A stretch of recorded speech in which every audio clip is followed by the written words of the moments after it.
মনে করেন দেখা যাইতেছে এত কষ্ট করে ফল মারাইলাম, যদি বাজার ঠিক মতো না পাই তাহলে মনে করেন তো লস। আর যদি ঠিক মতো বাজার থাকে তাহলে অবশ্যই খরচ উঠে যাইব।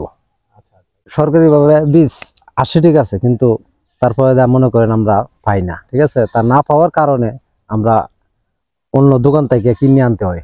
অনেক সময় দেখা যায় কি কিছু কিছু বীজে মনে করেন অনেক সময় ফসল মাইর দেয়, তারপরে মনে করেন আমরা ঠিক মতো গাছ মারাইতে পারি না, এরকম মানে বিপদে পড়ে যাই। আসসালামু আলাইকুম দর্শকবৃন্দ, আশা করি সবাই ভালো আছেন।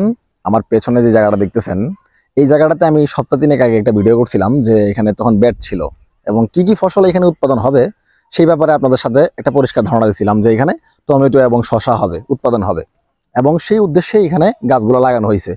এবং প্রায় 21-22 দিনের ব্যবধানে গাছগুলা অনেকটা বড় হয়ে গেছে, সেটা আপনারা দেখতেই পারতেছেন। এই যে আমার পেছনের গাছগুলা যদি একটু দেখেন, চারদিকে গাছগুলা বড় হয়ে গেছে।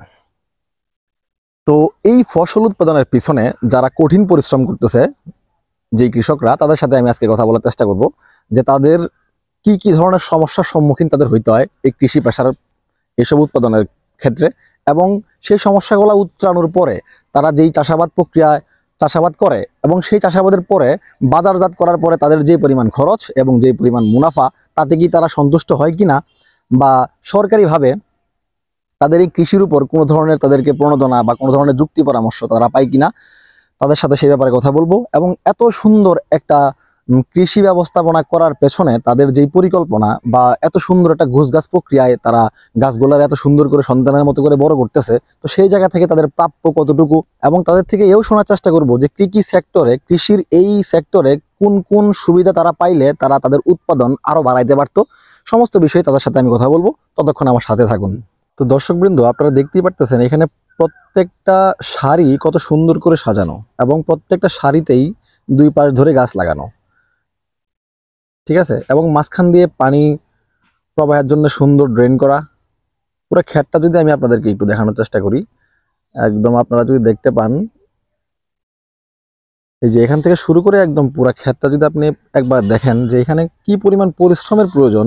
এই দেন কাকা কি নিখুঁত ভাবে বসে বসে কতগুলা ক্ষেত নিছে, এবং প্রত্যেকটা গাছের ডুগাগুলো আস্তে আস্তে আস্তে আস্তে করে সেগুলা সুন্দর করে বাঁধতেছে, যাতে করে যখন ফসল হয় বা যখন শশা হবে তখন যাতে ভারে গাছগুলা ভেঙে পড়তে না পারে বা নিচে পড়ে না যায়, দড়িগুলাতে যাতে আটকে থাকে। যদি একটু খেয়াল করে দেখেন বা পাশের যে গাছগুলা, এই যে এই গাছগুলো হচ্ছে সব শশা গাছ, এবং ডান পাশে যে গাছগুলা চাষাবাদ করা হয়েছে এগুলো সব হচ্ছে টমেটো, ঠিক আছে।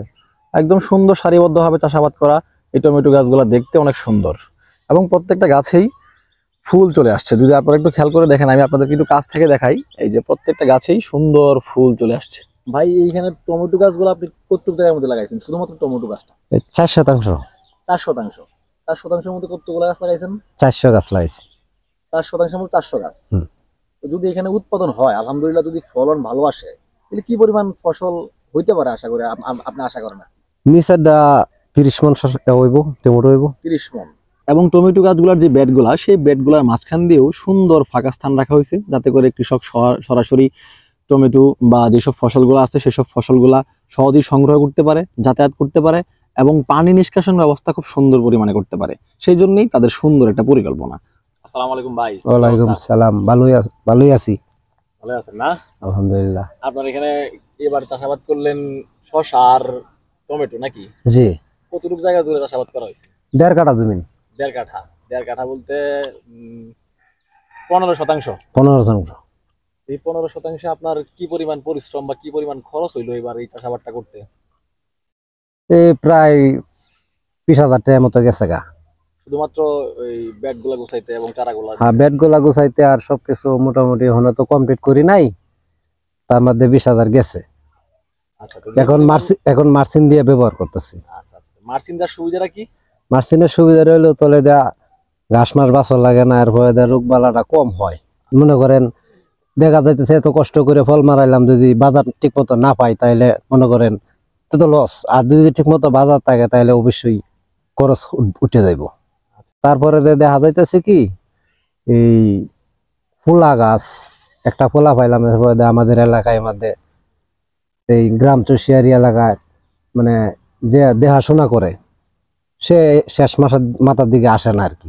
মানে বড় একটা সমস্যা, যেসব রোগবালাই গাছের হয়, সেসব রোগবালাই গুলার কোনো ধরনের সরকারি ভাবে কোনো ব্যক্তি আপনাদের সেই পরামর্শ দিতে আসে না নাকি? না না না, আসে না। যদি আসতো তাহলে তো পরামর্শ আমি পাইতামই। আচ্ছা, এই পরামর্শ না আসার কারণে কি আপনাদের মাঝে মাঝে ফসলে অনেক বড় বড় ক্ষতি হয়? ক্ষতি হয়। ভাই, আসেন একটা গাছ দেখাই আপনাকে।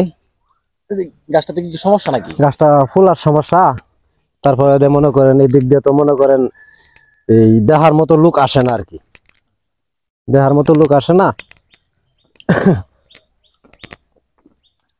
যদি এরকম আমি দেহার মতো লোক পাইতাম তাহলে আজকে আমার এই গাছটা কতটুক এরকম হইতো না। আর সমস্ত গাছই আল্লাহর মধ্যে ভালো আছে। আচ্ছা, এই যে দেখেন একটা সমস্যার কথা উনি দেখাইলো, যে এই একটা গাছ, এই গাছটাতে কি সমস্যার কথা আপনি বললেন? ফুলা, এই গাছটাতে হয়তো কোনো এটা ভাইরাস জাতীয়। ভাইরাস জাতীয় একটা সমস্যা, এই গাছটার থেকে এই ছড়ায় যেতে পারে। ছড়া দিতে পারে না? এই যে একটা গাছ উনি দেখাইলো, এই গাছটার মধ্যে এক ধরনের ভাইরাস আছে। তো এই ভাইরাসটা যদি চারদিকে ছড়ায় তাহলে সমস্ত গাছগুলাই ওনার ক্ষতি হইব। যাবে, ক্ষতিগ্রস্ত হবে। তো সেই জায়গা থেকে ওনারে পরামর্শ দেওয়ার মতো যদি সরকারি কোনো ব্যক্তি না থাকে, বা সরকারি যারা কৃষি অধিদপ্তরে যারা কাজ করে, তাদের কাজই হচ্ছে কৃষকদের কিভাবে সাহায্য সহযোগিতা করা যায় সেই ব্যাপারে কাজ করা। কিন্তু কৃষক তাদের কোনো ধরনের খোঁজ বা কোনো ধরনের নাগালি তারা পায় না। সরকারি ভাবে বীজ আসে ঠিক আছে, কিন্তু তারপরে মনে করেন আমরা পাই না, ঠিক আছে। তা না পাওয়ার কারণে আমরা অন্য দোকান থেকে কিনে আনতে হয়। অনেক সময় দেখা যায় কি কিছু কিছু বীজে মনে করেন অনেক সময় ফসল মাইর দেয়, তারপরে মনে করেন আমরা ঠিকমতো গাছ মারাইতে পারি না, এরকম মানে বিপদে পড়ে যাই। বীজ সংগ্রহের ব্যাপারে ভাই যা বললো, যে সরকারি যেসব বীজগুলো আছে সেই সব বীজগুলো ওনারা পায় না, এবং না পাওয়ার কারণে ওনারা করে কি, বিভিন্ন বেসরকারি বিভিন্ন প্রাইভেট কোম্পানির বিভিন্ন সিড কোম্পানির যেসব বীজগুলো ওনারা ব্যবহার করে। তো দেখা গেল সেই সব বীজগুলো অনেক সময় ভালো হয় না, পুষ্ট হয় না। তো উনি যখন ক্ষেত প্রস্তুত করার পরে সেই বীজগুলো বপন করে এবং গাছগুলো যখন বড় হয়ে যায়, তখন দীর্ঘদিন সেইটার পেছনে সময় ব্যয় করার পরে যখন দেখতেছে যে আশানুরূপ ফল আসে না, তখন তো তারা খুব বড় একটা ক্ষতির সম্মুখীন হইতে হয়। কিন্তু যদি সরকারি ভালো মানের বীজ যদি কৃষকদের কাছে সরকার পৌঁছাইতে পারে বা পৌঁছায়, তখন হবে কি, ভালো মানের ভালো জাতের বীজ কৃষক পাইলে উৎপাদনও হবে ভালো। সেই ব্যাপারটাই উনি আমাকে বলতেছিল, যে অনেকবার এর আগে উনি অনেকবার এই সমস্যার সম্মুখীন হয়েছে, এবং আশা করে উনিরা সমস্ত কৃষকই দেশের আশা করে যে ভালো জাতের বীজ সরকার জনগণের কাছে কৃষকের কাছে পৌঁছাইতে পারবে। তো দর্শক, আমি আজকে আপনাদের দেখানোর চেষ্টা করলাম যে এই এত বড় একটা সুন্দর প্রজেক্টের মধ্যে যে ভাই যিনি এই প্রজেক্টটা করছে উনি কত সুন্দর করে এটা গুছাইছে এবং কি কি সমস্যা উনি বলার চেষ্টা করছে। বিশেষ করে যে সমস্যাগুলো উনি কঠিনভাবে ইন্ডিকেট করছে, মানে একদম ইন্ডিকেট করে বলছে যে কোনো ধরনের তথ্য বা পরামর্শ, কোনো ধরনের সরকারিভাবে কোনো ধরনের তথ্য বা পরামর্শ ওনারা পাচ্ছে না। বিশেষ করে কীটনাশক, বালাইনাশক এবং বীজ, কোনো ধরনের সমস্যাই ওনারা সমাধান করতে গিয়ে সরকারি কোনো ধরনের লোক থেকে কোনো ধরনের পরামর্শ তারা পায় নাই। ব্যক্তিগতভাবে ওনারা যা পূর্ব অভিজ্ঞতা থেকে যতটুক ওনাদের করার ওনারা একটু করতেছে, এতে করে ওনারা অনেক ধরনের সমস্যার সলিউশন এখনো পাচ্ছে না। তো সেই ব্যাপারে তারা একটা ক্ষোভ প্রকাশ করলো যে আমাদের কৃষি সম্প্রসারণ অধিদপ্তর আমাদের কি কারণে কোনো ধরনের তথ্য দিচ্ছে না, বা আমাদের কৃষি সম্পর্কে কোনো ধরনের পরামর্শ কেন তারা দিচ্ছে না। ভাই এটাও বলতেছিল যে পাশে আমি একটা ভিডিওতে একদিন আপনাদেরকে দেখাইছিলাম যে সিম গাছগুলা, অনেক বড় সিম এবং যে লুইদ্দা গাছগুলা, সেই গাছগুলা পর্যাপ্ত পরিমাণ ফলন হওয়ার পরেও কিছু কিছু সমস্যার কারণে ভালো দাম তারা পায় নাই। সেটা সিন্ডিকেটের হিসাব একদিন আমি অন্য কথা বলছিলাম, কেন বাজার যে সবজির বাজারের দাম কিভাবে কৃষকদের চাপায়া দাম কমানো হয় সিজনের সময়, সেটা অন্য এক ভিডিওর কথা ছিল। কিন্তু আজকে যে ভিডিওর কথা আমি বললাম, সেই ভিডিওতে ওনারা ওনাদের সমস্ত সমস্যার কথা বললো, এবং সেই সমস্ত সমস্যাগুলো অবশ্যই সমাধান হওয়া দরকার।